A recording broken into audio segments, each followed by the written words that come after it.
Because it's funny. And because this dumb fuck has to know that we were going to do this if he decided to announce his retirement the day after Diddy goes down. So he's the co-founder of 300 Entertainment. Formerly president of Def Jam and the Island Def Jam music group. Y'all know what direction that leads. Former executive VP of Warner, but he co-founded 300 with Liar Cohen, Roger Gold, and Todd Moskowitz. If you don't know who Liar Cohen is, that's pretty spicy. And Liar Cohen also goes back to Def Jam and Warner Music Group and, into other directions. But anyways, back to this guy and 300 Entertainment. Well, it turns out that Atlantic Records has been distributing 300 Entertainment stuff since 2013. I'm not really sure if they're still doing it or not. But we'll come back to Atlantic Records in just a second, because the music industry is this whole clusterfuck of incestuous debauchery. But real quick, before we get sidetracked, he posted this letter on Twitter saying why he was retiring. And it's like the most dumbass, Mad Lib, cringe. Here, just look at this. He tried to make a legible paragraph where he slid in all the names of the rappers that he represents. But because rappers have the dumbest names ever in 2024, it's like, what are you even saying? And it was always Hot Girls, or songs and albums and stuff. And it was always Hot Girl Summer, even on our skis. We have leaders like the Bad and Bougie, Raina Bass, who can switch between published P and being savage with no promises other than excellence. Okay, bro. What is going on? But then at the very end of the letter, he made sure to tell us why he's retiring on this very auspicious day. And it's just so that he can have more time to help Kamala Harris get elected as the first African-American female president. Is Kamala in this collage? No, she's not in this collage, huh? Just a lot of other folks, eh? Anyways, for once, Reddit is the voice of reason. People were posting this in r/hip-hop heads, and hip-hop heads were like, yo, pump the brakes, man. That has nothing to do with it. It's that Grange's son is taking over at Atlantic, and so he's stepping down. It's like, not only that, but Warner Music Group was hemorrhaging people. Totally logical that he'd be stepping down right now. This guy also speculates, he says he's pretty sure that the fiscal quarter ends on September 30th. So it's actually a logical time for people to step down. So temper your tinfoil. Maybe put it in the microwave, turn it on for a second, put it back on after. Let's keep going. Because I want to talk about Elliot Grange for just a second. Because if you don't remember, Daddy Lucian here, he's in the original Diddy lawsuit. He's directly named as a co-conspirator in the original Lil Rod lawsuit. He says that he knew about the parties, he was at the parties, he funded the parties. There's no way that he didn't know what was going on, according to Lil Rod. And Lucian's son, Elliot, has been coming up in the ranks looking like he totally has a soul. And he really made a name for himself recently when he signed and managed I can't even talk about her. Ice Spice. Taylor Swift's friend. The weirdest duo of this decade. What the fuck is this? So let's just say that Elliot's apple did not fall far from the Diddy tree as far as the type of people he's promoting. But now, effective October 1st, Elliot Grange is going to be moving up from managing 10K Projects, which he founded, and now he's going to become the CEO of Atlantic Music Group. Remember how I was saying how fucking incestuous the music industry is? And when I went to go look up what artists Atlantic manages to see if there's anything really spicy in there, I got distracted by how fucking retarded rap music is today. I'm sorry, 100 Gex? A Boogie with a Hoodie? Balu Brigada. Barbie the album. Bless with the 3. Billy Gillies. Bug-Eyed. Burna Boy. And don't forget Pink Sweats with the money sign. Rico Nasty. Okay. I'm sorry if I'm offending your favorite artist, but when you put all of their names all together and you just look at the state of American pop culture today, you can't tell me this is not retarded. And I know that like musicians are always like this. I know culture's always been weird, but like remember, Diddy purposefully promoted artists that had no talent because then he had them on blackmail before he even blackmailed them because then they were nothing without him. That was part of his modus operandi. And I know Diddy is not Atlantic. This is a different company. But are we sure that the rest of the music industry isn't doing the same thing? Like, are we sure Ice Spice has any talents other than shaking her mediocre ass? And like, isn't it weird that Ice Spice and Taylor Swift became best friends out of nowhere? Well, Lucian is in charge of Taylor Swift. She's his golden goose. She obviously had no idea about the parties and about the freak offs in any totally different world. She has no idea. But he's managing her, and his little bitty boy is managing Ice Spice. She's his claim to fame. It's almost like contracts for relationships with football players that are totally fucking fake. Sorry, I got distracted. I don't even remember where we started this video. Oh, yeah. This dumbass resigning the day after Diddy. I don't know if it has any significance, but I thought it was so stupid I would make a video before bed about it. So that's where we're at. Everything is stupid. 2024 is crazy. Get some sleep. Tomorrow is probably going to be crazy all over again. As you can see in the beginning of the video, it's looking crazy for the diddler. It's your boy UPS man underscore drop off. Back with another 2K25 video. We in the grounds with it.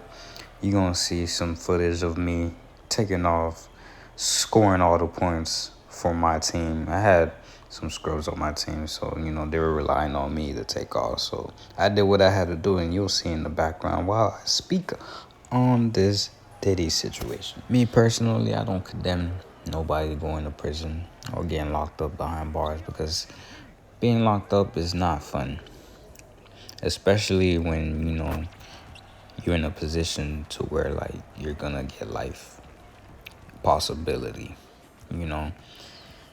And me personally, guys, I've been to jail, and I'm gonna tell you this: it only took one time for me to understand I don't want to be there, you know. So but this whole Diddy situation is mind-boggling, I'm telling you. And there's a whole bunch of trifectas that's happening behind it. As you can see in the beginning of the video, they finally got the diddler in New York. Did he do it, guys? Did he do it? Now, the Lil Rod lawsuit is crazy. To this day, I feel like it wasn't true. It's fake, but this shit is making national news. And it's looking like the Bad Boys CEO is in a heap of trouble. Unfortunately for him, well, all I can say is prayers up to him, guys, and his family, because these are serious charges and accusations. I ain't gonna flag to y'all. I think he's gonna be just fine, guys, because the diddler has been dodging the law for a long time. And as he would say in his words, I'm a savage! Oh! I'm a savage! Whatever I want, I'm going to get! Whatever I want, I have to get! yep, you see it right there, folks. Whatever he wants, he has to get. So I'm pretty sure he's going to have to get a lawyer. And I'm pretty sure he already has one. And he's way more established to get a decent lawyer to where, you know, that can try to get him out of this situation as fast and quick as possible. I don't want to compare this to Jeffrey Epstein's island, but this is similar to almost like, not even gonna say almost, it is like Jeffrey Epstein island, bro. But this man was really grooming a whole bunch of different celebrities, from males, females. You could tell by Young Miami, she was one of the victims also. I think her name was in the lawsuit, or it came up on the lawsuit also. Shout out to her. But yeah, that's a sticky situation. Also, there's a disturbing audio that's on X where you hear Freak Mills. I don't even want to play it, but you hear Freak Mills crying for his daddy. You know what I'm saying? On some weird shit, and it's confirmed by one of Meek Mill's security guards or something like that. That shit sounds wild, very wild. But hey, these gangster rappers really be on the low. I'm just letting you guys know because the industry is not what you think it is. And you know why?